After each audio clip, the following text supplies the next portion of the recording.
పోరే రైతన్నలకు గుర్తులేదు, చంద్రబాబు పేరు చెబితే ఒక పథకం. అక్క చెల్లెమ్మలకు గుర్తు రాదు, చంద్రబాబు పేరు చెబితే ఒక పథకం.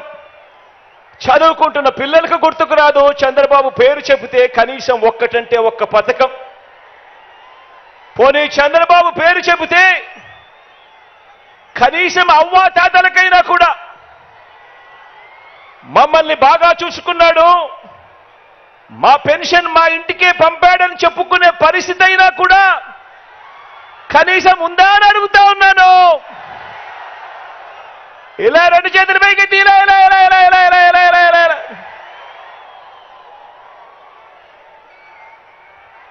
చంద్రబాబు పేరు చెబితే ఏ ఒక్కరికి కూడా ఆయన ముఖ్యమంత్రిగా ఉండగా ఫలాని మంచి చేశాడు అని, ఫలాని మంచి పథకం తీసుకొచ్చాడు అని కనీసం చెప్పుకునేందుకు ఒక్కటంటే ఒక్క పథకం కూడా కనీసం చంద్రబాబు నాయుడు గారి పేరు చెబితే గుర్తుకు రాదు. చంద్రబాబు పేరు చెబితే కనీసం ప్రజల ఆరోగ్యం కోసం మీరు చేసిన ఒక్క మంచి పనైనా ఉందా? ప్రజల ఆరోగ్యం కోసం కనీసం మీరు చేసిన ఒక్క మంచి పనైనా ఉందా?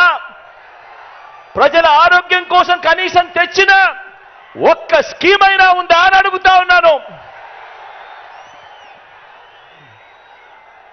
బాబు పేరు చెబితే రాష్ట్రంలో ఏ ఒక్క గ్రామంలో అయినా ఆ గ్రామం మధ్య నిలబడి, ఆ గ్రామానికి వెళ్ళి ఆ గ్రామం మధ్యలో నిలబడి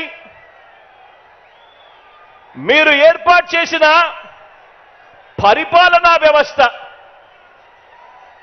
చంద్రబాబు గారు ఏర్పాటు చేసిన పరిపాలనా వ్యవస్థ కనీసం ఒక్కటంటే ఒక్కటైనా కనిపిస్తుందా అని అడుగుతా ఉన్నా.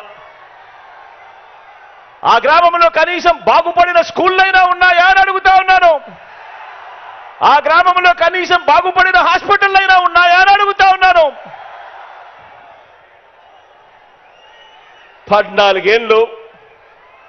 14 సంవత్సరాలు ముఖ్యమంత్రిగా పరిపాలన చేశాడు, 3 సార్లు ముఖ్యమంత్రి అయ్యాడు. అయినా కూడా కుప్పం నుంచి ఇచ్చాపురం వరకు ఏ గ్రామంలో అయినా సరే ఎవరైనా కూడా ఆ గ్రామంలో ఆగినా ఆ గ్రామంలో అయ్యా చంద్రబాబు మీ మార్క్ ఎక్కడైనా ఉందా అని అడుగుతా ఉన్నాను. ఇదే పెద్ద మనిషిని చంద్రబాబు నాయుడు గారిని ఈ వేదికపై నుంచి బాబు పేరు చెబితే సామాజిక న్యాయం అనే పదం, చంద్రబాబు పేరు చెబితే సామాజిక న్యాయం అనే పదం కనీసం ఏ ఒక్కరికైనా కూడా గుర్తుకు వస్తుందా అని అడుగుతా ఉన్నాను. ఈ పెద్ద మనిషి చంద్రబాబు పేరు చెబితే ప్రతి సామాజిక వర్గాన్ని కూడా ఎన్నికలప్పుడు మేనిఫెస్టోలో రంగురంగులుగా రాయడం, ఆ తర్వాత ఆ సామాజిక వర్గాలన్నింటినీ మోసం చేయడం, ఇదే ఆనవాయితీగా పెట్టుకున్నాడు ఈ పెద్ద మనిషి చంద్రబాబు నాయుడు గారు. 1995 అప్పుడు చూసినా, 1999 పోనీ అప్పుడు చూసినా, లేక 2014 పోనీ అప్పుడు చూసినా కూడా సీఎం అయిన ఇదే పెద్ద మనిషి చంద్రబాబు గారు ఈ 3 సందర్భాలలో కూడా తెలుగుదేశం పార్టీ తరఫున తెలుగుదేశం మేనిఫెస్టో అంటూ ఇచ్చి, మీరిచ్చిన మేనిఫెస్టోలో ఏనాడైనా కూడా కనీసం 10% అమలు చేశారా అని అడుగుతా ఉన్నాను ఇదే వేదికపై నుంచి ఇదే పెద్ద మనిషి చంద్రబాబు నాయుడు గారిని.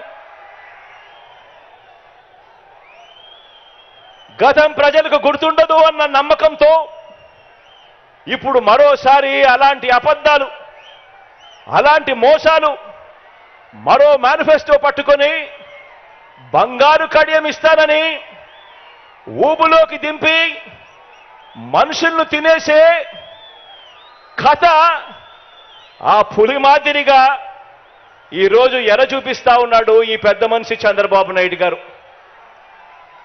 రంగురంగుల మేనిఫెస్టో అంటున్నాడు, 6 స్కీములు అంటాడు, ఇంకా 6 రావాల్సినవి ఉన్నాయి అని అంటాడు. రంగురంగుల మేనిఫెస్టోతో మళ్ళీ మోసం చేసేందుకు బయలుదేరాడు ఈ పెద్ద మనిషి.